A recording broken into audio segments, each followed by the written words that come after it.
the kalina bush here. It's a very symbolic tree or plant for Ukrainian people. The high bush cranberry or kalina, that's the name in Ukrainian of that plant, symbolize love and eternal memory.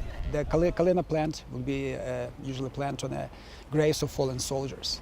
But kalina also is love. And so it is highly appropriate that a high bush cranberry plant has found a home here to mark the 100th anniversary of the end of World War I. Not on the battlefields of Europe, but just southwest of Saskatoon. Very appropriate to a situation like today, where we never forget people who put their lives, and they will always be in our memories. There is, of course, much to be proud of when it comes to Canada's involvement in World War I. However, this chapter doesn't fall into that category. Across the country, 8,579 individuals from countries that were fighting against the British Empire in World War I ended up in 24 internment camps. Part of it was that they were, for the most part, unemployed immigrants. At the start of the war, they were part of a general campaign of xenophobia and nativism that forced them to be removed from their jobs, and being unemployed, they were rounded up and placed in such camps and labored under very trying conditions. The plant and these markers commemorate the camp at Eaton, which forced 65 prisoners to labor on the railroad. In fact, this site is now also home to the Saskatchewan Railway Museum.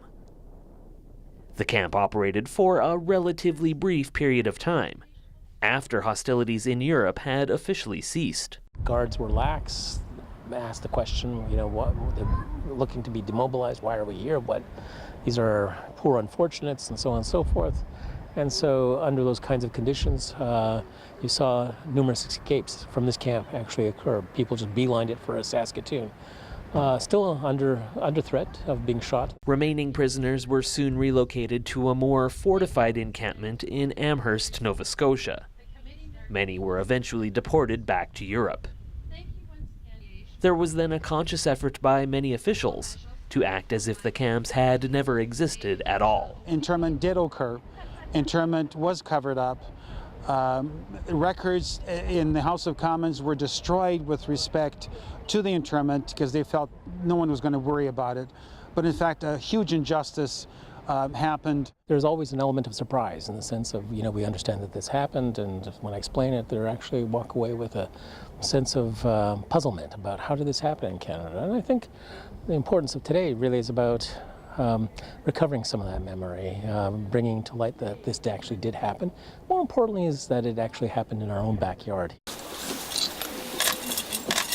While the initial efforts to memorialize this spot were led by the Ukrainian community, the kalina wasn't the only plant to find a home at Eaton. Alongside is a Holunder or elder plant. It is representative of the Germans living in Saskatchewan who were also interred here as enemy aliens. The plant is common in Germany. Its leaves and berries are used in a variety of food and beverages. But they are also a staple of another facet of German culture. They come in a lot of sagas and stories and legends. They also have that a little bit, like fairy tale, and fairy tales in Germany, of course, are a big thing. So they always have that a little bit mysterious thing behind them. And these plants will live on as symbols of the sad legacy of this place and others like it across the country. I think it's important that we remember internment, which was done without due legal procedure. Just because you are belonging to a certain group, you have a passport of a different country, you probably belong to a different religious group or other differences you bring to your society, you should not be interned because of that. Since it did occur a century ago and records weren't easily accessible, it took some time to determine exactly where this camp existed.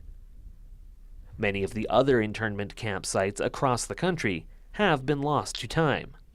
Local organizers felt it was important to make sure that didn't happen here, not only as a way of preserving the past, but also remaining vigilant in the future. The idea of reclaiming this historical memory is really to ensure that governments are held to account and that people understand their responsibility to preserve and to protect human rights and civil liberties. So it's a message I think that was important then and it's important today. I'm pleased to see that in Canadian history we can look in the past, we can recognize mistakes, we can apologize, and we can move forward with to build a new future and making sure the mistake that's been done in the past will never be repeated. In Saskatoon, I'm Simon Hiatt reporting.